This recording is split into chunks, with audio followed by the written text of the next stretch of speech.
here in St. Louis now? Yeah. Okay. Yeah. Over by Coastal Peaks Oh, okay. on South Lake Area. Oh, nice. Yeah. So very close by. Really friendly neighborhood over there. Like good community. Cool. That's great. Yeah. Well, welcome everyone. Hi. We're here with, I'm here. This is Steve Willie. This is Before I Die, a conversation about death and dying. Again, I'm Steve Willie. I'm here with Yanana Rose Zovich, and we are here to discuss, Before I Die is a monthly series about how talking about death, thinking about death, how death can let us, invite us to lead deeper, richer, and more meaningful lives. And today we are talking about money and the end of life. And we're here today with Shawn Allen Murphy from Right Brain Money. Shawn is my financial advisor, and also I hear a drummer and a theater guy. Is that accurate? Can you? We would love it if you would just tell us a little bit about yourself as a whole person. You know, when you pick your major in school, you just never know how that path is going to work out. Yeah. My wife has a master's in electrical engineering, and she's a certified life coach. I went to graduate school for acting, and I'm a certified financial planner. Just, you know, you follow your bliss. That's very cool. That's a cool switch. And you just never know where things might turn. But that's my background. And people ask me like, well, don't you wish that you had gotten a business degree? And to that I say no, I don't, because so much of money is emotion and it's human connection, and it is a symbol that represents so many things in our relationships and our upbringing and in our programming. And if anything, I would have gotten a minor in psychology. I bet. Yeah. Because people don't make decisions like spreadsheets. Right.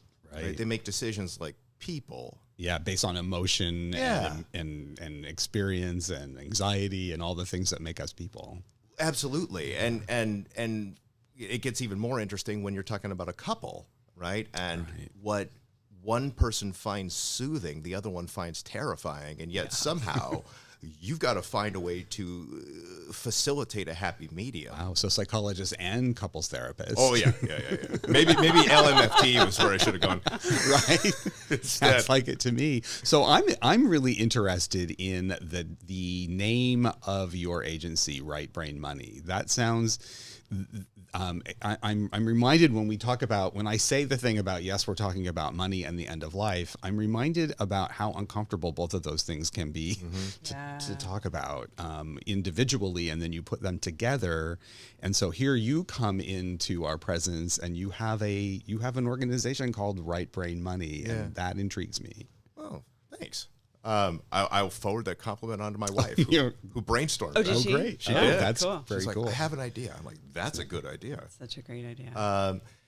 And I think a lot of it has to do with understanding that, building on the idea that we're not spreadsheets, we're humans. And one of the things that I love about the work that I've done, and I've been a certified financial planner since June of 2008. And if you can think back to what that time was like. Absolutely. I remember that. It was like 2 weeks before the apocalypse. Oh my God. The first apocalypse. Apocalypse Part 1. Yeah.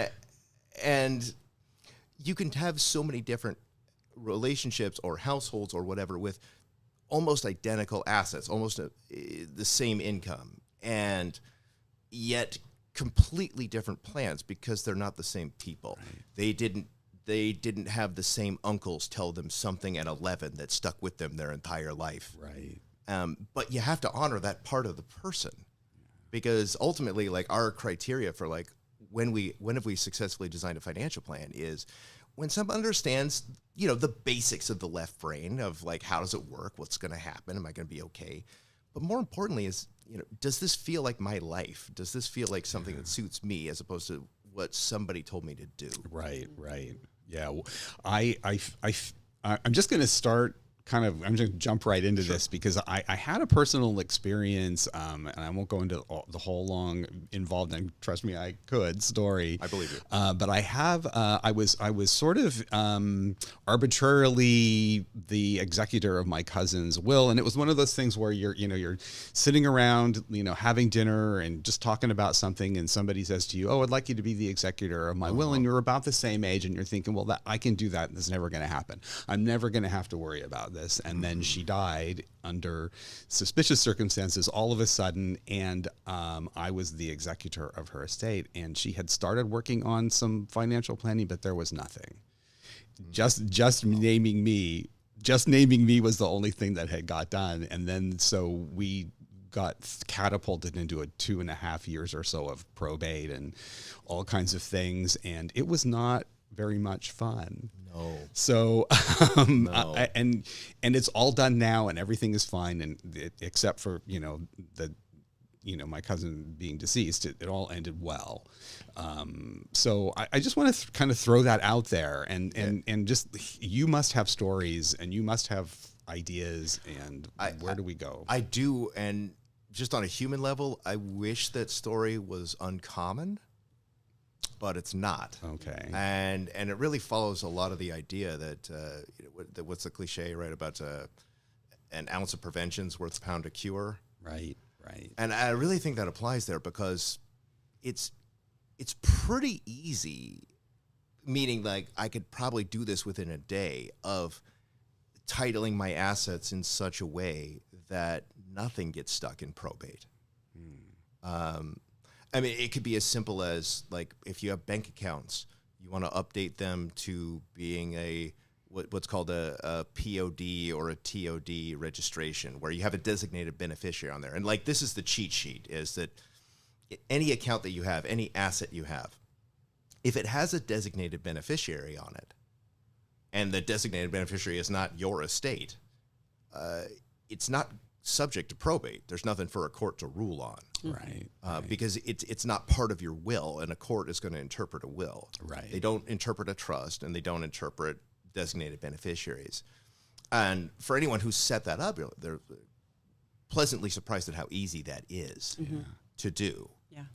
Now, I mean, you could go to the next level of establishing a revocable trust, which sounds like a Herculean process, but it's really not. There's a lot of myths about, like, oh, well, don't I have to file a separate tax return and all that? And no, you don't. Certain trusts, that is appropriate, but not a revocable living trust. It's just basically there to make sure that probate doesn't, catch most of your assets. Right. So already I'm feeling a little better. No, absolutely. Like, I remember opening up checking accounts recently, and designating people. Oh, that's very good. So, yeah. But the bank, I mean, I wouldn't have known to do that, but the bank said, well, I don't think they said anything as poignant as, if you don't do this, it could be a disaster, right? but they just said, do you want to designate a beneficiary? And I was like, well, yeah, of course I do. So I'm impressed that they asked. Yeah, because I've never had that experience before, where they actually bank, asked. Premier Valley, small local bank. Hey, a lot of shout out to individual Premier attention. But yeah, you're right. Like, in that process, that's probably not very common. It's not. Like, they're just like, oh, well, you want an individual account or you want a joint account, and that's that. Even where we custody assets at Charles Schwab, like, the default is an individual or it's a joint tenant registration. But you could set things up very easily to be a designated beneficiary account, but it's not the default. It's something that, like, you have to know to ask for. So why? So is that a technical thing, or is that a part of our whole culture's thing about, if I bring this up, they're going to be scared that they're going to die and have to leave this, and then I'm going to have to, is it a non-business sort of thing to talk about? It seems like it would be very easy in this case to just mention to Yanana, you might want to, name a beneficiary. I mean, yeah. Why do we not do that? I don't know. I mean, like, if I had, I suspect that the more people become aware of what kind of madness can happen within the estate planning, which, can be wonderful, but can also go in directions that the person who is either receiving long-term care or has passed away never intended for it to go. I think as you get more stories like that, and we have more things to connect with, I think that probably launched the awareness of why you should have a bank account titled that way, and like why it wasn't important before, right? But now it is. Yeah. And I mean, a lot of people will circumvent this just by titling their assets in the name of a trust, which is fine. I mean, like, they can put things in, they can take things out, and I kind of refer to it as like the hokey pokey tool, right? But not everyone's going to do that. Right. And depending on what your assets are, you may have no reason to do that. Like just designating the beneficiaries is good enough. The biggest challenge is on your primary residence. That one is, it's hard to make a compelling case to do that outside of a trust. Right. Because you're either going to assume a lot of liability by having joint owners on your property while you're alive, which means you have joint owners on your property while you're alive, or it's going to end up in probate if you're going to. So it's a tenuous line to walk. Right. But outside of real estate, pretty straightforward. Okay. That's really cool. Can you talk a little bit about the difference between a trust, a will, and then we understand because we're in the industry, a living will is quite different, but just touch on those things. Would you split out, how would you separate a living will from an advanced healthcare directive, or would you consider those synonymous?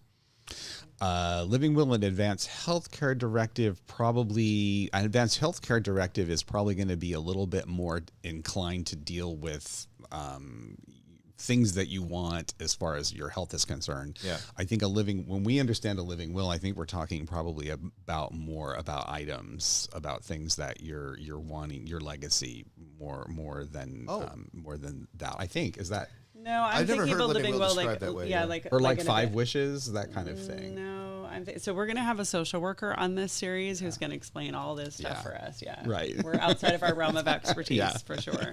Yeah, no, I think a living will has to do with what if you want to be resuscitated or not.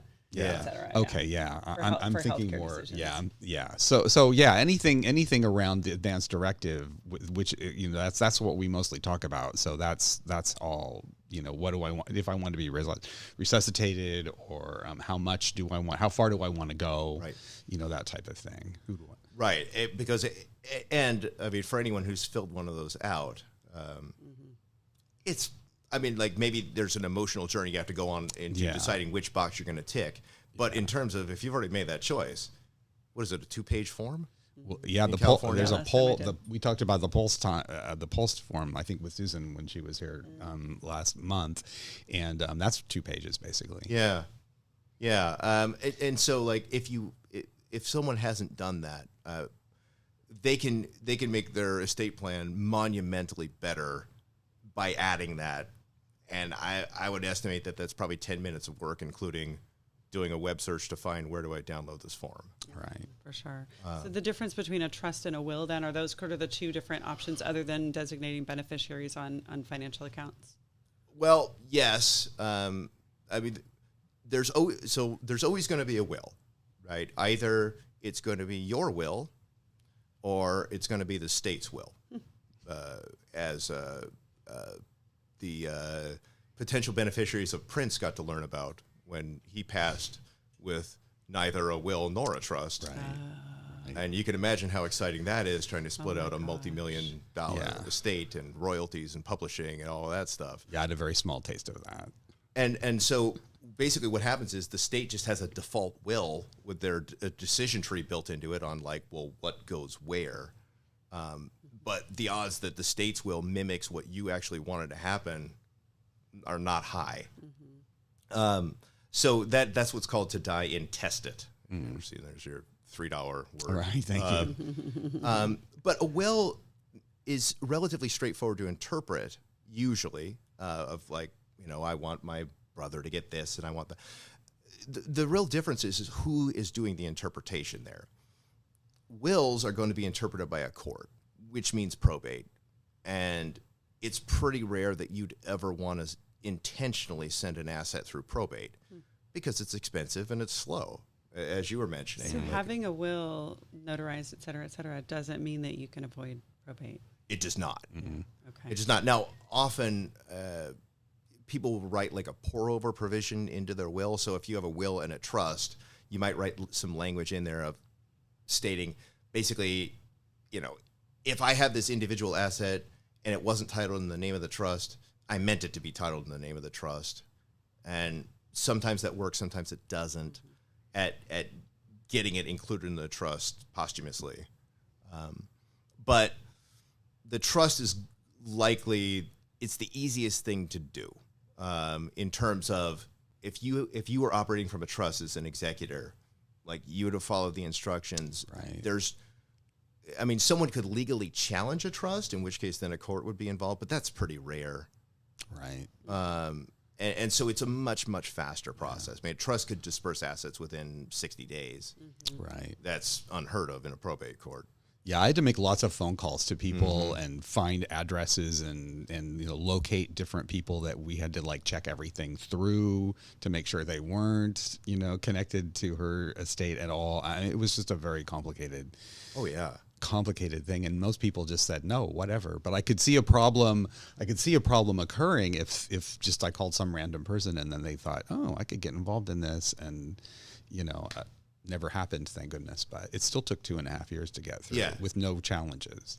Right, with no challenges. And I understand like why probate courts are the way they are, and like sometimes there are assets that are really tricky where there's disputes on who owns what and what are the rights on certain things, and easements and property that goes back 150 years where maybe the record keeping is not very good. And in rare situations, somebody might actually intentionally put an asset that they know is going to be an issue through probate and just separate the rest of their assets. Because the one good thing about probate, well, there's probably more than one, but the signature good thing about probate is once a probate court has ruled, it's done. Like there's no challenges available at that point. It's over. It's thorough. It's thorough, right? As you've definitely experienced. Whether you want it to be or not, it is. It was thorough. So I think did that answer the question? Oh yeah, totally. Okay, great. Yeah, for sure. I have a kind of getting back to the financial planning part of what you do, and the idea behind this series, or kind of one of the main things that we talk about here, is how talking and thinking about death can invite us to live deeper, richer, and more meaningful lives. Right? That's our tagline. Have you ever worked with people who have had epiphanies or some sort of major life change of their perspective on what they wanted the rest of their life to look like that has directly affected their financial planning? Like someone that you've worked with for a while and then they suddenly shift course of where their financial planning goes. Yeah, I think so. I mean, like a lot of that happens in the retirement planning process. Yeah. Because you basically are transitioning through this wormhole of life where, especially now that life expectancy has improved so dramatically, like what pros and cons, right? Right. Is that you kind of need a plan for like, who am I going to be when I grow up, so to speak? Yeah. Again.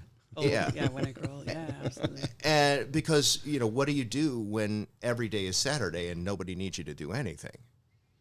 And so with any luck, you've had a chance to contemplate that and like tap into your values at that point of like, well, what's important to me? Mm-hmm. And, how much of my earnings and net worth do I want to pass on to the next generation after I'm gone? How much do I want to share with them while I'm alive? Yeah. Right. And there is no right answer to that globally, personal, but there's absolutely an individual answer to that. Yeah. And I find that like if that's set up right, according to what somebody wants and what somebody's experiencing, and they might get 2 years into retirement and figure out, whoa, okay, I like this as a theoretical concept, but this isn't really me. That tends to cascade through the, that entire arc, which usually ends with passing on and things transferring to the next generation. Okay. Wow. Yeah, for sure. Yeah. One of the things that I've enjoyed just from our brief time of working together is how you really try to ask the question of, who are you as a person, and what are your own individual financial goals? And I just, having grown up being very uncomfortable talking about money, and just, I just didn't have the language for it. I didn't have the family culture of it. I just didn't know. And so then I reached this point of midlife and navigating a divorce and sort of looking at like, oh, okay, I need to really look at this last third, second half, whatever it's going to be of my life, and really become literate and really get into these discussions. And it's been so helpful, but it's also been very, it's soul searching in a way. Like I feel like how we think about money is like, it's how we think about ourselves and what we want and what our values are, right? Like money is energy and its values. And it's just been super fascinating. And I really just wish that we could start this process so much younger. And so it really ties into thinking about the end of life discussion for me. Well, it does. And also, like, there's just a major psychological shift, not only in someone's Sorry. Okay. There's not only in somebody's schedule of like alluding to, like every day is Saturday, but also like we tend to define ourselves not only by what do you do, right? If somebody says, what do you do? You're probably going to answer with what your job is, but how do you answer that later? And why are you able to retire? You're often able to retire because you saved fastidiously and you accumulated all this assets and you demonstrated real restraint. And often the people most apt to retire are the squirrels that, put all their stuff away for someday. But it can be a real identity crisis for folks to go, okay, now we don't need to do that anymore. And now it's time to start watching assets go backward. Yeah. Well, if you've established your whole identity, watching assets go up. That's quite the psychological minefield to go through. And definitely not what we think about when we think. I mean, you're never thinking about like, oh, now I'm going to have to watch this go in reverse. I mean, I'm just thinking about basically when Yanana was talking, I'm thinking about how similar the processes are in, how wanting people to think about dying younger, so that we're not, so it doesn't sneak up on you at some point. Not dying younger. I'm dying. Thank you. Not dying young. Sorry. I'm like, do you really want more precise? There was a comma there. Yeah. There was a comma. Dying, comma younger. Okay, we're not going into a Soylent Green discussion. No. All right. But we want awareness to be there for sure, and also that's as difficult a subject as that is, when you're younger, it's like you don't want to think about saving.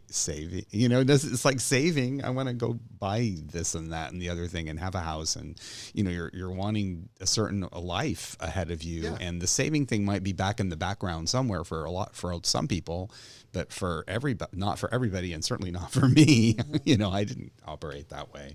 So these are things that are very, very intimately connected, I think. They are, and there's a lot of harmony between that concept of like, what are you doing at the beginning of this phase of your life, and also at the end of this phase, right? Yeah.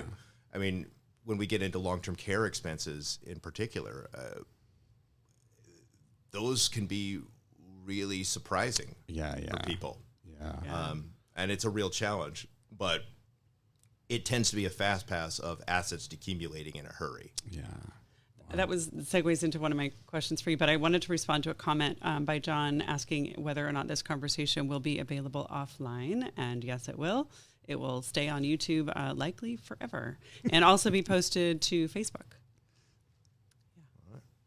So long-term care insurance, do you recommend, is the kind of the one question. And then my personal experience with that is that my grandma had it, and her daughter was deceased, and she was fairly estranged from her other daughter, so it fell to the grandchildren, and we were all in our early 30s, early 40s then. It was our first experience with that whole aging parent. She was kind of like one of our moms, and then eventually her death. But her long-term care insurance, I think she bought it kind of on a financial advisor, I think, recommended it. I'm guessing she might have been in her early 70s, well, maybe 60s probably. Anyway, it saved us completely.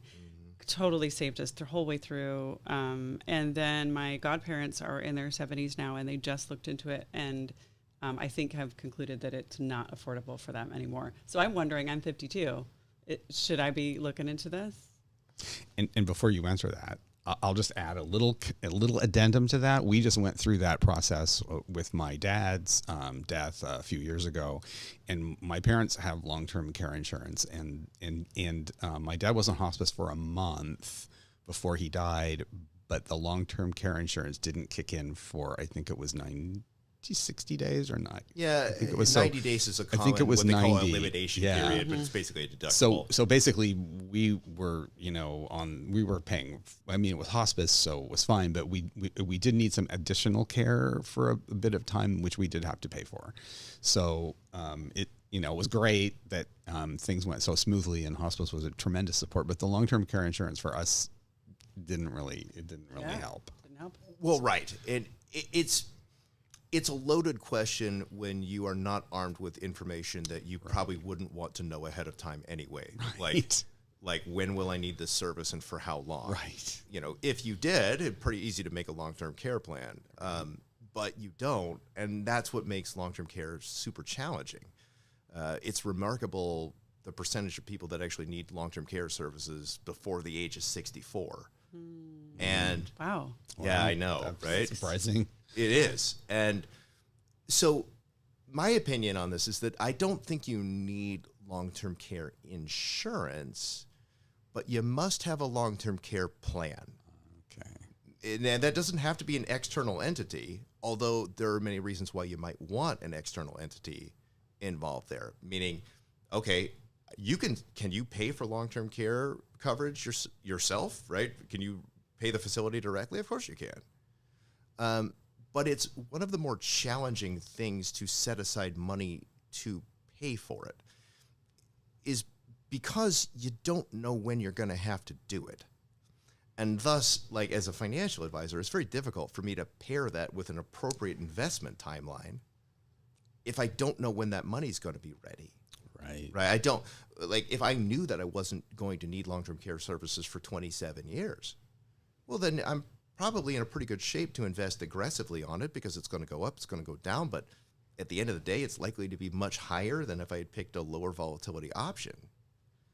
But if it turns out I need it in 27 months, then chances are that was a bad decision. And when an insurance company issues a policy, they are insuring thousands or tens of thousands of people. And so some folks are going to need services early. Some folks are going to need services late, but it's all going to look like a bell curve to them in the end. Whereas at an individual level, you are the curve. Right. You are the one data point. Right. And you can't know if you're going to need service. So it makes your costs more predictable. Right. Wow. If that makes sense. And so I understand that your answer is I don't recommend long-term care insurance. I recommend a long-term care plan. Yeah. But for someone who, for example, knew that they wouldn't be able to pay out of pocket for long-term care in home or in a facility, do you recommend long-term care insurance? So yes and no. For the record, I'm not anti long-term care insurance, Right, but by any means. I just think that there's multiple ways of solving it depending on someone's course. specific situations. For sure. Here's the balancing act in this, is that in a bubble, yes, of course, you should have long-term care coverage, right? Mm-hmm. In reality, we have an astonishing number of seniors that could not handle an unplanned expense of $1,000.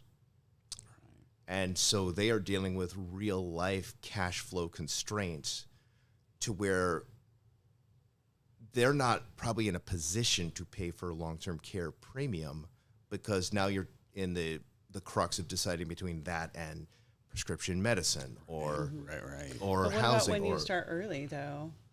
Well, Right? absolutely. For someone like me or Steve, like that, it would be relatively inexpensive. At the beginning, yes. Right. But like it's not a fixed rate. So like that. Darn. Now, I do have some comfort in this. It'll take me a little bit to explain it, but not too much. Is that a lot of people have been shocked over the last couple of decades on how much their long-term care premium went up. Yeah. And the obvious answer to why that is way more people needed service than was anticipated. And since long-term care is a relatively new industry compared to, say, life insurance or fire insurance, right? People's data tables are being updated all the time. Right. But one of the largest reasons why costs went up so much is because interest rates dropped dramatically. And so the insurance companies thought that they were going to be earning 5%, 6% on the money that people were paying them until they paid it out. But then they were earning 4, and then they were earning 3, and then they were earning 2, because they're regulated very tightly. So they can't make aggressive investments, really. Right. Then they're earning 1. And they've got to make up that differential from somewhere. So now that rates are on an upward slope, I wouldn't expect the same curve of cost increases that the previous generation has seen up into this point.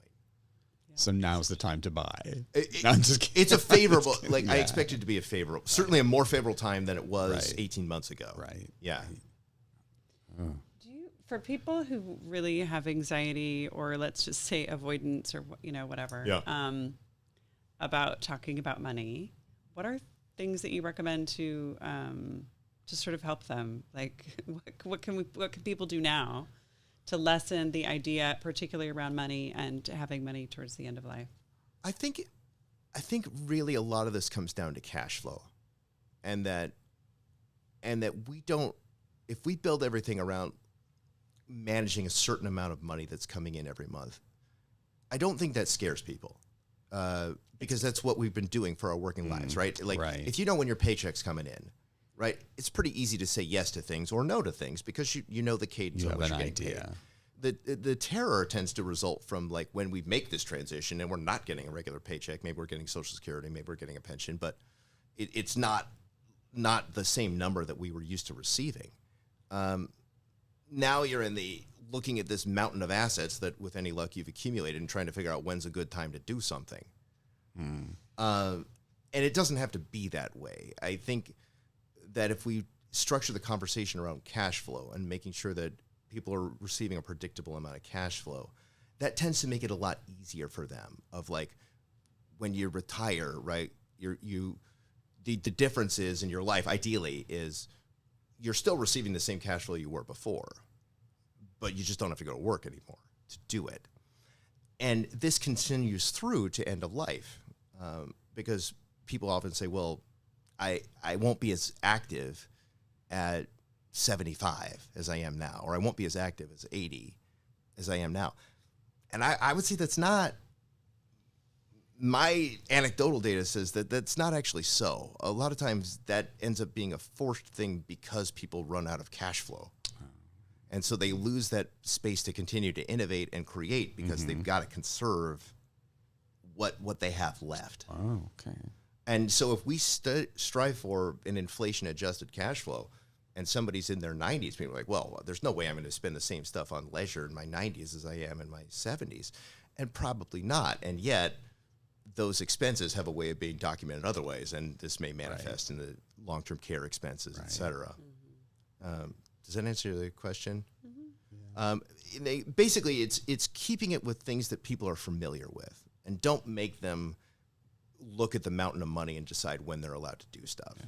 We have no training at this. Yeah. Well, and I think that keeping things, like, manageable, I mean, like, that you can wrap your head around it. I mean, I think I'm not going to speak for you on it, but I know I come from a similar place where our family just, we just all kind of assume a lot about, what's going to happen in the future, but we don't really talk about it. And we certainly have never sat down and made a plan to get, unless we have to for some reason. It's like all of a sudden, oh yeah, we have to do this because this is going to happen. But the fear is always there. I mean, you see the television commercials, you see, we live in death and dying land. Sure. And so you see the difference between different families who don't need to worry about that and families who have to worry about everything. Financially, and the anxiety around that, how can we get this person into long-term care, because they can't be cared for at home anymore, or, that sort of thing. It really, it's heartbreaking, a lot of times. And you can't help but think about your own life when you're around that too. Right. Well, and I think we mentioned before, like the single largest payer by far of long-term care services is Medicaid, or what's known in this state as Medi-Cal. Right. And what does that mean? Well, in order to qualify for Medi-Cal, Medicaid, you effectively have to be out of assets. Right. And that pretty much completes the narrative That's of the like story. what do long-term care expenses do? Yeah. Right? They put you to a point where you're now qualifying for Medi-Cal, and that can get particularly challenging in a spousal relationship when one person has qualified and the other one has not qualified. And how do you manage those kinds of things? And it's the more of an outlier event you have to discuss, the more uncomfortable it is. Right. Yeah, I mean, that kind of gets back to my number one idea about how to lessen anxiety around money and around death and dying. Both, which is sort of like my midlife mission, is to help at least my sons and I become more comfortable talking about money. And then, of course, in the work we do, we talk about death and dying a lot. But it's just to talk about it, and not feel like you have to memorize every detail in a book, but ask people about it too. And I have to be careful because some people really are uncomfortable being asked about money. So I always do you mind me asking you this? And, sure. What have you thought about? And yeah, like immediately, either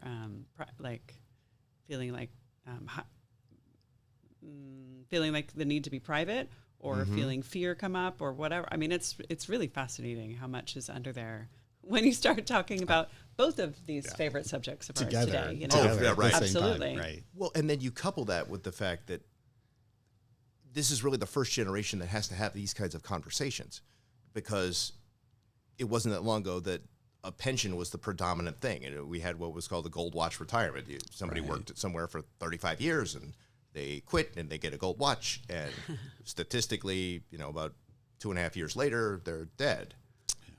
Well, you can do that. I mean, hey, that's a relatively simple plan to execute, but it doesn't really line up with modern variables. Right. No. And so you have to have a lot more discussion about money, both from an enhanced longevity perspective, but also it's the mountain of money factor. Yeah. Like funding a pension takes a mountain of money as well, but it's something that people don't really have to consider because it wasn't their responsibility. It's the state, or it's the private employer, or it's whatever. And so if all your money's coming in a predictable way, you don't necessarily have to have that conversation about assets. But this generation does. Yeah. And again, it's the same thing. It's the same thing. Culturally, for whatever reason, we're just not encouraged to talk about this.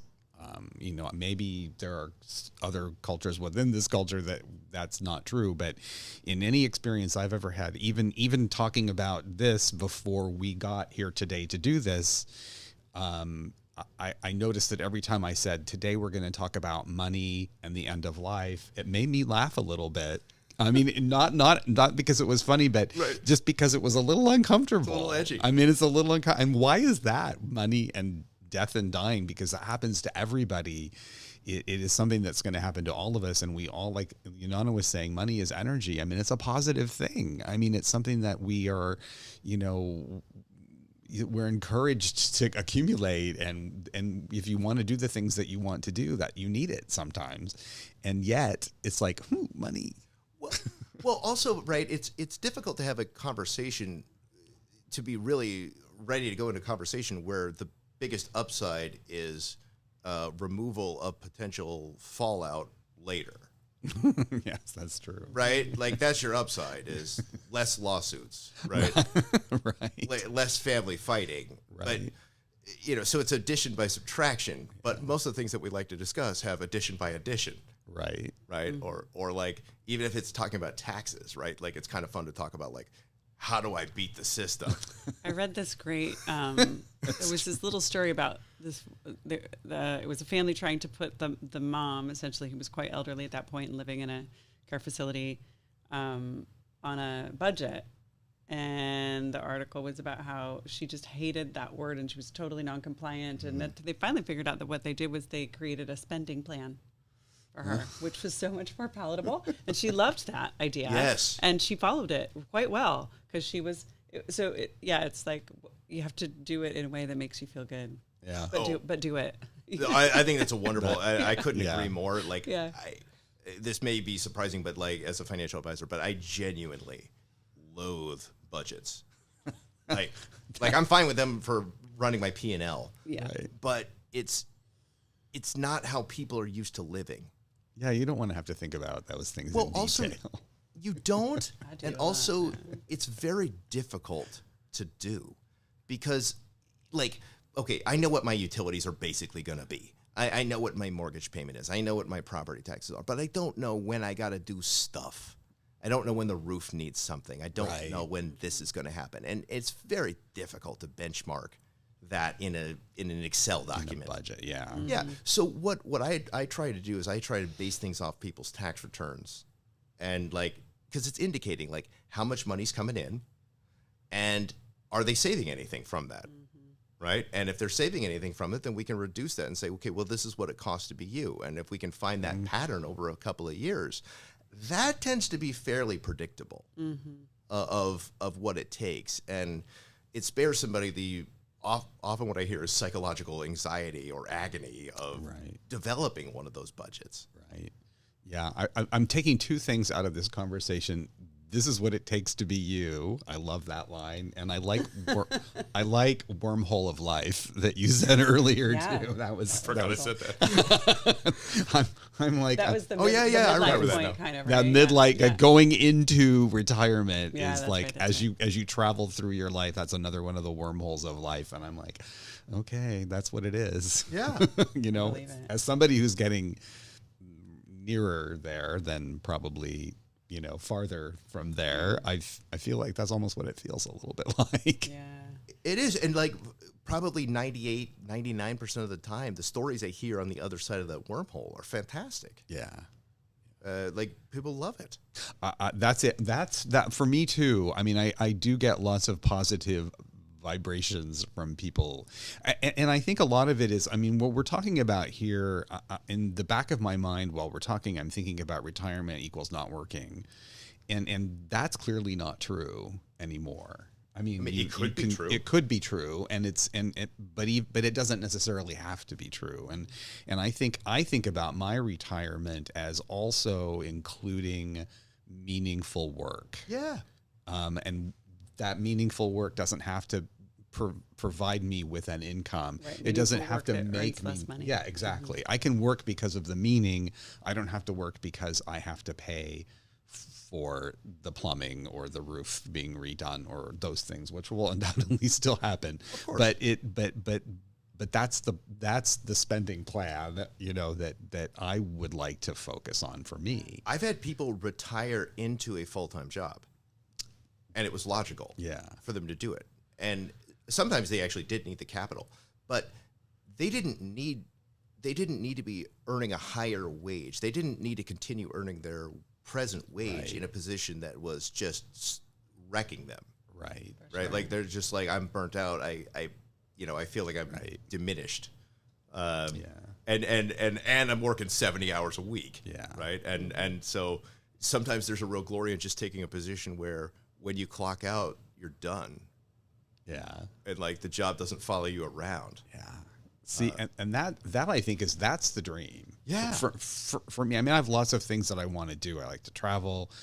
I like to read. I like to write. I have lots of like fun things to do, but also I want to have that meaningful connection with my community still. I don't want to go into a cave and like not do anything. Yeah. Right. So, you know, I started in this whole field as a volunteer, and, you know, that's something else I want. You know, I want to go back to that, and that doesn't cost any money. No. But I still have to be able to afford to live while I do that. And is that meaningful work, or is that stuff I've set aside? Whatever. Hopefully it may be a combination of both. Well, and you get to find out, right? Yeah. Like you get to try it out and you get to see what it's like. Yeah. And you'll either go further with it or you don't. Right. And it's okay either way. Yeah. I mean, that's the nice thing about having a steady cash flow plan is that it opens up possibilities, and there's no rule about like when you retire, you stop being creative. Right. In fact, it should probably Probably be the reverse. Yeah. We're having so much fun that I keep forgetting to tell people, if you're just joining us, this is Before I Die with Steve Willey. My name is Yanana Rozovich, and we are here today with Shawn Allen Murphy from Right Brain Money, and we're talking about money and the end of life. If you have any comments, type them into, or questions, type them into the comment section, and we'll do our best to address them. Even if it's after the live broadcast, we will get back to you. So, just thinking still on along the lines of, meaningful post wormhole, life and retirement. I think when you mentioned that before, you were talking about like the gold watch pension thing, and it feels like that this is a lot more freeing. I mean, it feels like that was very restrictive. I mean, in some ways, because you're really dependent on what you've made in your lifetime, what you've saved, and whatever it is your employer put away for you, whatever that was in the agreement was about that. So you've got that fixed amount, and so you can either spend every day golfing, or you're going to have to spend every day figuring out what kind of bread you can afford to buy.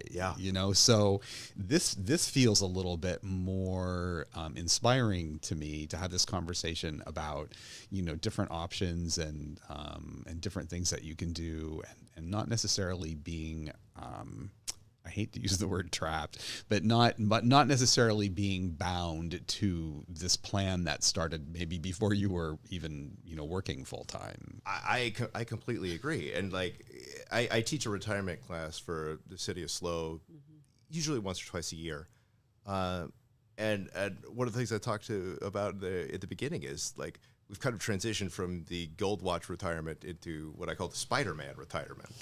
Okay. And the Spider-Man retirement is the line about like with great power comes great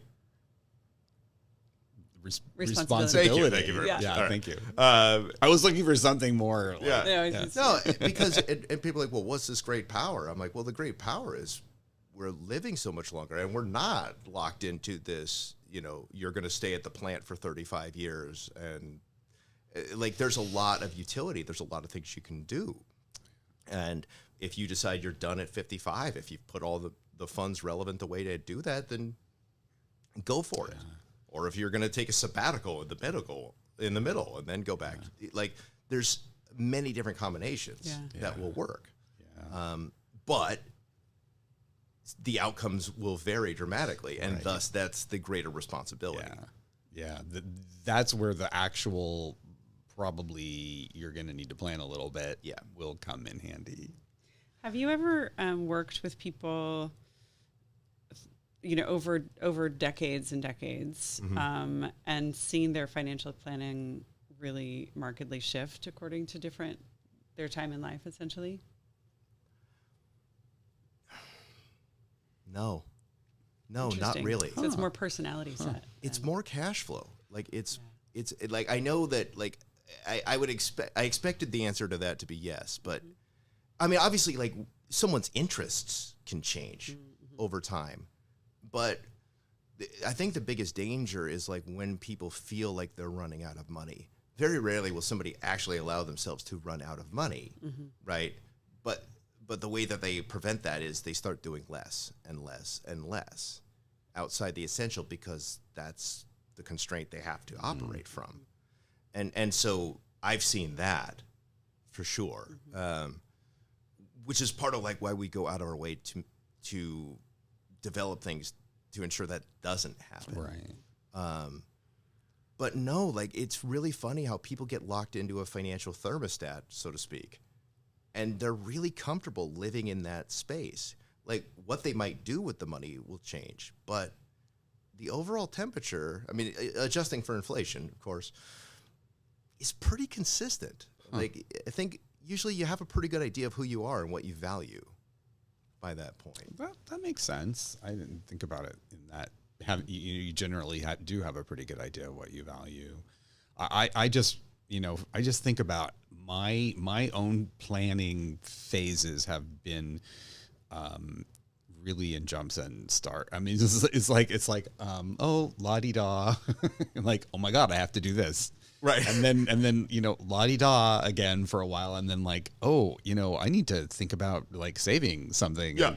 And then, and just not that long ago, one of the people that I work with in HR just reminded me that I was, turning 65 and I needed to think about my new, and it was like, I don't know, 2 months before my birthday. And I'm like, oh my gosh, I have to think about Medicare all of a sudden. What is this Part A? I know. That's what other people have to I do. know. I'm like, I've seen those commercials on TV. I know about Part D and blah, blah, blah. And I'm like, oh my gosh, I have to do this now. Yeah. And that's kind of the way I've lived my whole life, though. So it's not that unusual. And I guess that's what I'm used to. But I would have probably, looking back, I would have liked a little bit more smooth transition through that whole thing. So I don't know. We're kind of coming up to sort of the end of this hour. Yeah. I can't believe it. Goes so fast. It really does. It does go fast. But when we have guests with us, we kind of like to ask them this kind of standard question to end our time with them. And for you, I'm really interested in hearing your thoughts on this. Do you think that it's possible for us to normalize in our culture talking and thinking about death and dying? Do you think it's possible for us to be in that space? I do. I mean, I think a lot of this uncomfortableness stems from this being really the first generation that had to deal with this particular set of challenges. Right. And so it's new. Right. But it won't stay new. And I think as things become more familiar, then they become more comfortable, right? If for no other reason, then there's more time for horror stories to accumulate. Well, yeah, we right? learn. Yeah, and you're like, people learn and they say, "I don't want that." Yeah, I don't want that. Yeah. You're like, you're no longer theoretically avoiding something. You're avoiding something that happened to your uncle. Right. Very specific. And so, like, I think the more viscerally that affects people, the easier it is to have a conversation because they're imminently aware of what the cost is of not having that conversation. Right. Wow. See, that's why we ask. Yeah, no, it's totally true. And we talk about this a bit, but we really do see a cultural shift. Yeah. I see it on social media. I see it on TikTok and Instagram. And, maybe I follow those accounts more than other people, but some of them have millions and millions of followers of people who are just not getting the information that we used to have when we lived in more of a communal, multi-generational family structure. So we were dealing with death and dying was a part of us. It was in the living room. It was in the bedroom. We were all doing the caregiving together. Yeah, that's a good point. And now it's just gotten so removed from normal life. And I think people feel sort of bereft and, angry isn't quite the right word, but people are aware of what they don't know and what they need to know. I really see that, and I see that even in younger generations. So I think we're very hopeful, of course. Yeah, we are very hopeful, but I think I especially see that in younger generations. I think the younger people are more hopeful. So here we are. I'm glad that you're hopeful as well. Yeah, thanks so much for joining us, Shawn. This has just really been a blast. Thank you as well for joining us, and we will be here every third Thursday at noon. We will be here on July 20th with Buddhist Reverend Mark Bloodgood talking about tending the spirit. You can find us on YouTube Live and Facebook at Wilshire Health and Community Services, and we hope to see you then. Thanks, everybody. Yeah, thank you very much. Thank you. Thank you. Yeah.